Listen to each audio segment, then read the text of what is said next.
दोस्तों, आप सभी का पैथोलॉजी लैबोरेटरी चैनल में स्वागत है। आज हम देखेंगे कि पेशेंट का ब्लड सैंपल कैसे लिया जाता है। मैं आज आपको बहुत जरूरी बातें बताऊंगी, उसको आप ध्यान से देखें। तो चलिए शुरू करते आज का एक मजेदार वीडियो, लेकिन उससे पहले वीडियो को लाइक जरूर कर दीजिए। ब्लड कलेक्शन करने से पहले नीचे दी गई सामग्री चेक करें। अप्रोन, हैंड ग्लोव्स, नए injection box, cotton, blood collection tube, tourniquet, vacuum container, ice box. सबसे पहले ब्लड कलेक्शन बॉय को लैब में जाकर अपना ड्रेस कोड पहनना पड़ता है। हॉस्पिटल में ब्लड कलेक्शन बॉय ने अपना अप्रोन पहनना और उसके साथ हैंड ग्लोव्स पहनना अनिवार्य है। उसको किस टेस्ट के लिए कितना ब्लड सैंपल लेना है ये मालूम होना अनिवार्य है। जैसे कि लाल टोपी वाली ट्यूब में ब्लड सिरन लेना पड़ता है, इसकी पूरी जानकारी उसको होनी चाहिए। उसमें ग्लूकोज और अन्य टेस्ट के लिए सैंपल लेना पड़ता है। यह ट्यूब में 3 से 4 ml सैंपल देना पड़ता है।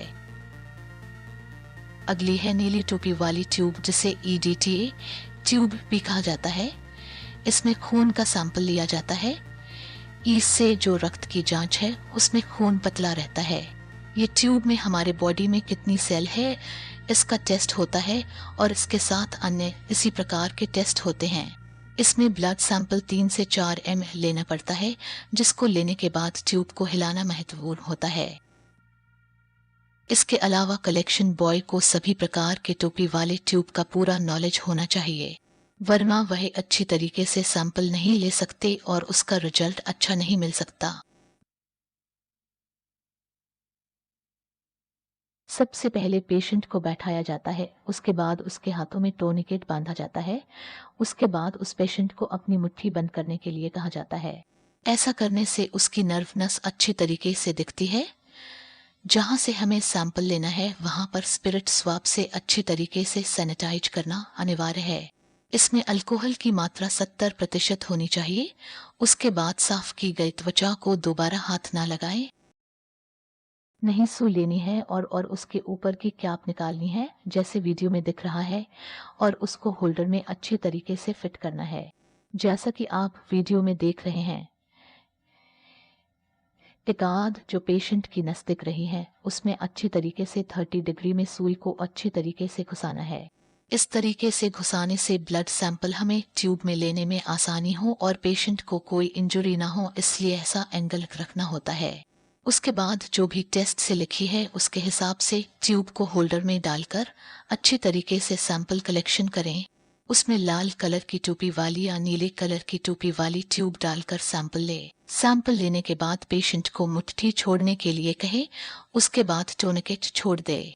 उसके बाद सुई निकालने से पहले उस पर कॉटन स्वाब रखे और सुई धीरे से निकाल कर ले। उसके बाद उस सुई को डिस्कार्ड कर दें। जो ट्यूब को हिलाने की जरूरत है उसे आवश्यकता के अनुसार मिक्स करें, जिससे ट्यूब के अंदर का केमिकल ब्लड में मिक्स होकर अच्छा रिजल्ट मिल सके। उसके बाद कुछ सैंपल को 3000 RPM पर घुमाया जाता है, जिससे कि लैब में सैंपल भेजने से पहले वह खराब ना हो जाए।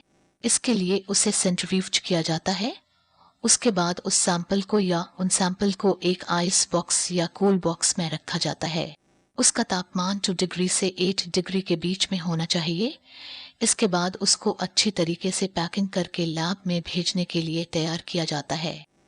उसमें अच्छी तरीके से ट्यूब को रखना चाहिए, जिससे कि उस ट्यूब में से कोई भी ब्लड सैंपल लीक ना हो जाए, इसकी पूरी पुष्टि करें। उसके आजू बाजू में अच्छी तरीके से कॉटन को बैठा है ताकि सैंपल हिलडुल ना पा सके और वह अच्छी तरीके से लैब तक पहुंच सके।